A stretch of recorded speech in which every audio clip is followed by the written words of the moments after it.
Good morning class seventh. आज 16 जनवरी है और लास्ट क्लास में हमने अंडर वैल्यूइंग वुमेन्स वर्क तक हमने कंप्लीट पढ़ लिया था। आज हम पढ़ेंगे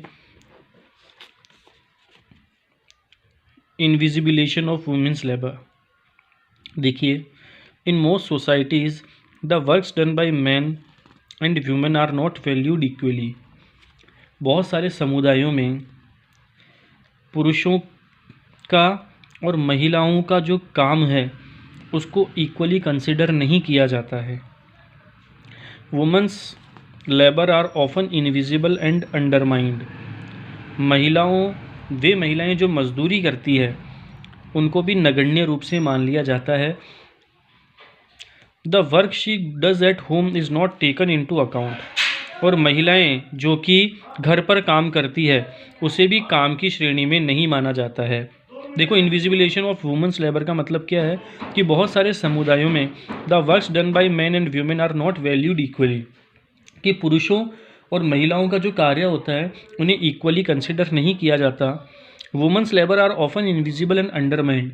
महिलाएं जो मजदूरी करती है उन्हें भी इनविजिबल माना जाता है, नगण्य रूप से माना जाता है और ये सोचा जाता है कि ये तो महिलाओं का कार्य है।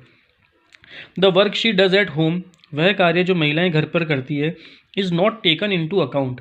उन्हें वर्क के मतलब कार्य के क्षेत्र में गिना नहीं जाता। उनको क्या गिना जाता है कि ये तो इनकी रिस्पॉन्सिबिलिटी है, इन्हें तो यही काम करना है। अकॉर्डिंग टू ए स्टडी, एक स्टडी के अनुसार, if all activities including cooking, house keeping, maintenance of kitchen, gardens and pantry grinding food grains, collecting water and firewood, etc. are taken into account, 88% of rural women and 66% of urban women can be considered economically productive. एक study के अनुसार घर से related जितने भी काम होते हैं, चाहे वो कुकिंग हो, घर का ध्यान रखना हो, घर का मेंटेनेंस पे ध्यान रखना हो, किचन का ध्यान रखना हो, गार्डन्स का ध्यान रखना हो, पेंट्री का ध्यान रखना हो, फूड ग्रेन्स की ग्राइंडिंग करनी हो, ठीक है, जो अनाज होता है उसको साफ़ करना हो या उसको पिसवाना हो, पानी को कलेक्ट करना हो, जो नल आता है उससे पानी भरना हो, और फायरवुड मतलब घर के अंदर जो चूल्हा जलता है उसके लिए जो लकड़ियाँ लेके आई जाती है वो जंगलों से लेकर आई जाती है। तो महिलाएं क्या करती है, ग्रामीण क्षेत्र की महिलाएं जंगलों में जाती है, लकड़ियाँ काटती है और लकड़ियाँ लेकर आती है, दूर दूर तक जाती है, कुओं पर पानी भर भर कर लेकर आती है, घर का ध्यान रखती है, रसोई का ध्यान रखती है, ठीक है। तो एक स्टडी के अनुसार इन सब चीज़ों में लगभग 88% तो ग्रामीण क्षेत्र की महिलाएं काम करती है और 66% अर्बन क्षेत्र की महिलाएं काम करती है, जो कि इकोनॉमिकली प्रोडक्टिव है, जो कि आर्थिक रूप से बहुत ही ज़्यादा प्रोडक्टिव चीज़ है। आगे देखिए, but their employment of in families, farms और business is not recognised economically productive. लेकिन उनका एम्प्लॉयमेंट इन फैमिलीज, लेकिन उनका जो योगदान होता है परिवार के लिए या अपने फार्म के लिए या बिजनेस के लिए, उसे इकोनॉमिकली प्रोडक्टिव रिकॉग्नाइज नहीं किया जाता है समाज के द्वारा। All credit to generate any income in the family goes to man, ठीक है। जितना भी क्रेडिट जनरेट होता है कि परिवार के अंदर जो भी आय आ रही है या परिवार के अंदर जो भी पैसा आ रहा है उसका पूरा क्रेडिट किसको मिलता है, पुरुषों को उसका क्रेडिट मिलता है। Women are paid less than man for the same kind of work even outside the house, but of course times are changing now. देखो ये क्या कह रहा है, women are paid less than man for the same kind of work. अगर किसी क्षेत्र में महिलाएं और पुरुष काम कर रहे हैं और उनका जो स्टेटस है वो बिल्कुल सेम है, तो वहाँ पर महिलाओं को कम पैसा मिलता है और पुरुषों को ज़्यादा पैसा मिलता है, इवन आउटसाइड द हाउस, घर के बाहर भी। But of course times are changing now, लेकिन हम ये जानते हैं कि समय धीरे धीरे बदल रहा है। अब देखिए क्या लिखा हुआ है, illiteracy is the most important factor responsible for gender in equality. Gender in equality के लिए सबसे ज़्यादा मोस्ट इम्पॉर्टेंट फैक्टर है वो क्या है, इलिटरेसी मतलब अनपढ़ होना, शिक्षित नहीं होना। That is why girls are still considered to be the liability for parents.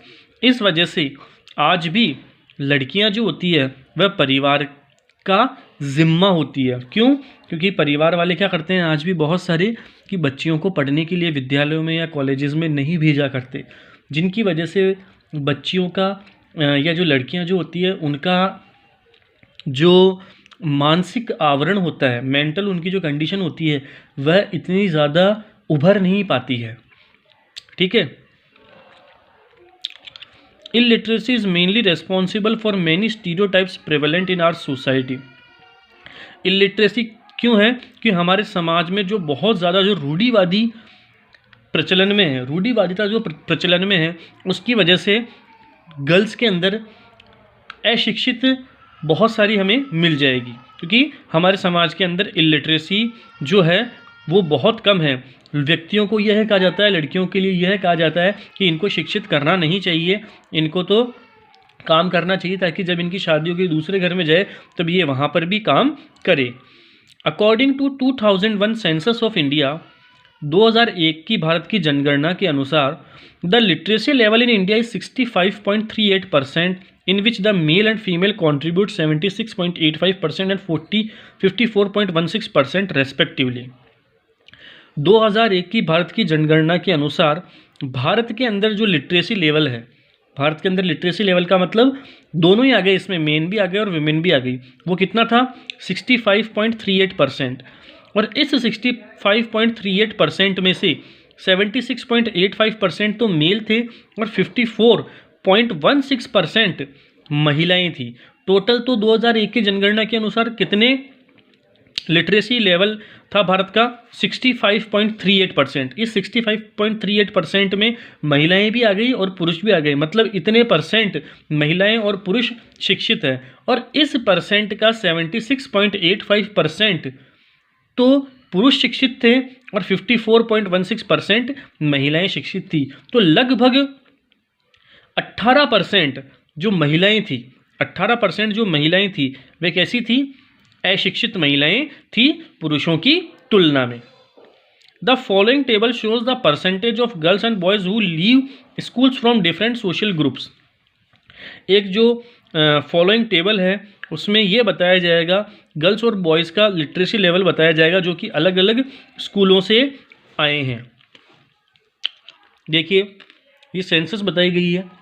Census क्या होती है? जनगणना होती है। जनगणना का मतलब हर 10 साल के अंदर सेंसस होता है जिसमें यह गिना जाता है कि अब इन 10 वर्षों में भारत की जनसंख्या और कितनी बढ़ी। इस वजह से जब भी सेंसस होता है, जनगणना होती है, तो हमारे घर पर एक व्यक्ति आता है, वो हमारे घर पर जो पूरे परिवार के सदस्य हैं उनके बारे में पूछता है, उनमें महिलाएं कितनी हैं, पुरुष कितने हैं, बच्चे कितने हैं, शिक्षित कितने, अशिक्षित कितने, इन सब चीज़ों की जानकारी देता है। अब देखिए census year, persons, male female literacy rate gap. अब देखिए 1951 का जो पहला सेंसस हुआ था, क्योंकि भारत के अंदर पहली बार चुनाव 1952 में हुए थे, तो 1951 का जो पहला सेंसस हुआ था, ठीक है, उनमें टोटल कितने पर्सन्स शिक्षित थे? 18.33% क्या थे? उनमें शिक्षित थे। और इन 18.33% में से मेल पर्सन कितने शिक्षित थे? 27.16%। और फीमेल पर्सन कितनी शिक्षित थी? 8.86%। और इन दोनों का गैप मतलब मेल का और फीमेल का गैप कितना था? 18.30%। 1951 में जनगणना हुई थी। इस 1951 में जनगणना में इतने परसेंट जो व्यक्ति थे भारत के, इतने परसेंट जो नागरिक थे, इनमें महिलाएं भी आ गई और पुरुष भी आ गई, वे सब शिक्षित थे। और इस परसेंट का ये वाला जो परसेंट है वो तो पुरुष शिक्षित वाला वर्ग है और ये वाला परसेंट महिलाएं शिक्षित वाला वर्ग है। और इन दोनों के बीच का अंतर या डिफरेंस वो कितना है? 18.30। मतलब 18.30% पुरुष महिलाओं से ज़्यादा क्या थे? शिक्षित थे। आगे देखिए 1961 में जब सेंसस हुआ उनमें टोटल पर्सन्स कितने शिक्षित थे? 28.30। मेल कितने थे? 40.40। फीमेल कितनी थी? 15.35। और इन दोनों के बीच का गैप कितना था? 25.05। 1971 में जब जनगणना हुई थी तब कितने परसेंट शिक्षित थे? 34.45। उनमें से मेल कितने थे? 45.96। फीमेल कितनी थी? 21.97। और गैप कितना था? 23.98। 1981 में 43.57 टोटल पर्सन शिक्षित थे। मेल कितने शिक्षित थे? 56.38%। महिलाएं कितनी थी? 29.76%। और गैप कितना रह गया? 26.62%।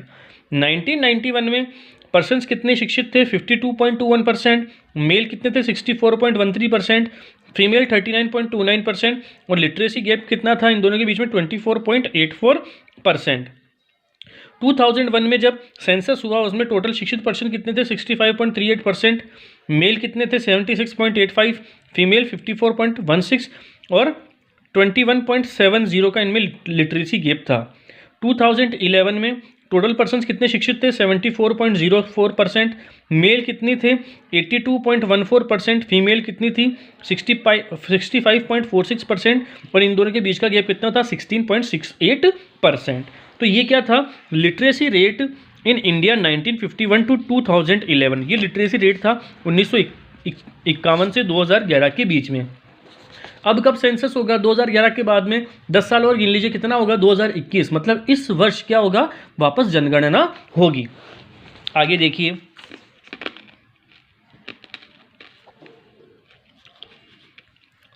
सम of the reasons for high drop out rate among children of Dalits, Adivasis and Muslim communities are as under. कुछ ऐसे कारण हैं जिनकी वजह से दलित वर्ग के बच्चे, आदिवासी वर्ग के बच्चे और मुस्लिम वर्ग के समुदाय के बच्चे पढ़ाई में पीछे रह जाते हैं। वो कारण क्या है? Absence of teachers in rural areas to take care of children of backward communities. Absence of teachers in rural areas, ग्रामीण क्षेत्रों में अध्यापकों की कमी की वजह से वहाँ के ग्रामीण क्षेत्रों के जो बच्चे हैं वे समुदाय में बिल्कुल पिछड़ जाते हैं। Lack of proper facility and even schools in many rural areas, बहुत सारे जो ग्रामीण क्षेत्र हैं वहाँ पर विद्यालयों की कमी होना और वहाँ पर प्रॉपर फैसिलिटी की कमी होने की वजह से भी दलित वर्ग के बच्चे, आदिवासी वर्ग के बच्चे या मुस्लिम वर्ग के जो बच्चे होते हैं वे पढ़ाई में पीछे रह जाते हैं। Lack of transport facility to enable boys and girls to travel long distances for attending schools. Lack of transport facilities to enable boys and girls to travel long distances for attending schools. जिस ग्रामीण क्षेत्र में अगर कोई school बना हुआ है तो उस स्कूल में पहुंचने के लिए जो ट्रांसपोर्ट फैसिलिटी होती है वो क्या होती है? बहुत ज़्यादा कम होती है, जिसकी वजह से बच्चे स्कूल में समय पर नहीं पहुंच पाते हैं या स्कूल जा ही नहीं पाते हैं। नेक्स्ट है poverty and cost of education being high. गरीबी होने के कारण भी आदिवासी दलित वर्ग के और मुस्लिम वर्ग के बच्चे पढ़ाई करने नहीं जा पाते हैं और उनकी एजुकेशन का कॉस्ट भी बहुत ज़्यादा हाई होता है और उनकी गरीबी के कारण वो उस एजुकेशन के कॉस्ट को नहीं ढो पाते हैं। इस वजह से भी इन वर्ग के बच्चे बहुत कम पढ़ पाते हैं। Need for domestic help cultivating agricultural fields और collecting fuel and other forest products.